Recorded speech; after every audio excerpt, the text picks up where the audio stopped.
Let's be honest, riding in the off-season isn't always the most fun. It's dark, it's cold, and every ride can seem like a battle between staying warm and staying motivated. But here's the thing, a lot of what makes it completely miserable is honestly quite avoidable. If you're new to riding in the off-season, you might be making these mistakes without even thinking about it. So today, I wanted to go over a couple of fixes that you could make to avoid this off-season riding discomfort. If you're riding with one of those tiny little keychain lights, stop. Winter means shorter days, and it also means riding in the dark. These are the times when good visibility can literally make or break your ride. Bright front and rear lights can make a huge difference when you're riding. Having good front and rear lights can not only make visibility better for you, but it makes your visibility on the road better for others. It can help drivers and pedestrians judge your speed and distance a lot better. When you have a set of lights like this, you'll find that you actually get out a lot more often instead of just saying, nah, it's too dark outside.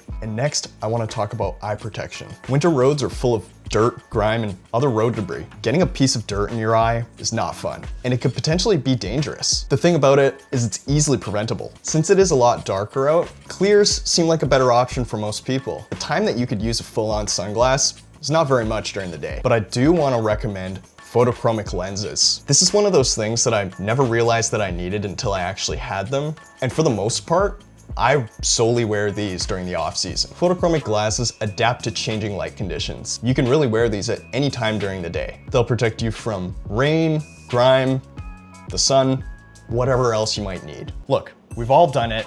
We've all gone outside and realized it was too cold, chucked on a couple of layers, and now we're looking like Michelin Man. The main problem with this is that when your heart rate starts to get up there and you start to sweat, you're gonna start to overheat because all of those layers is gonna trap the heat close to your body. Then when it comes time to descend, you're gonna be freezing because you're soaking underneath. One of the tricks here is to find layers that breathe and also perhaps dropping a layer. If you start a little bit colder and you come up to operating temperature, you'll find that you have a little bit of an easier time regulating moisture as well as your body heat.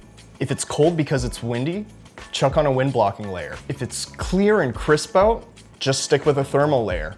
But this is actually a great segue into the next tip, and something that I slept on for years. So the next one I want to talk about is skimping on your winter gear. I used to think that I could stay warm by layering other pieces of sports gear that I had, just like throwing on a pair of tights or chucking on a jacket. I feel like the two main problems that I ran into were moisture management as well as severe aero penalties for wearing those garments. When I finally bought some proper winter thermal gear, and I mean stuff that was purpose designed for riding in the cold, I realized what I'd been missing out on. Instead of wearing about 2 or 3 layers, I could replace them with one that would do a much better job. Purpose-made kit is designed to protect you from the wind and wick your sweat properly.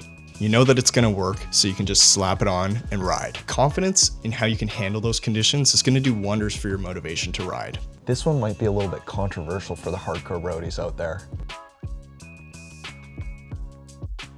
Having fenders in the off season is an absolute game changer. Do they look a little bit lame? Kinda.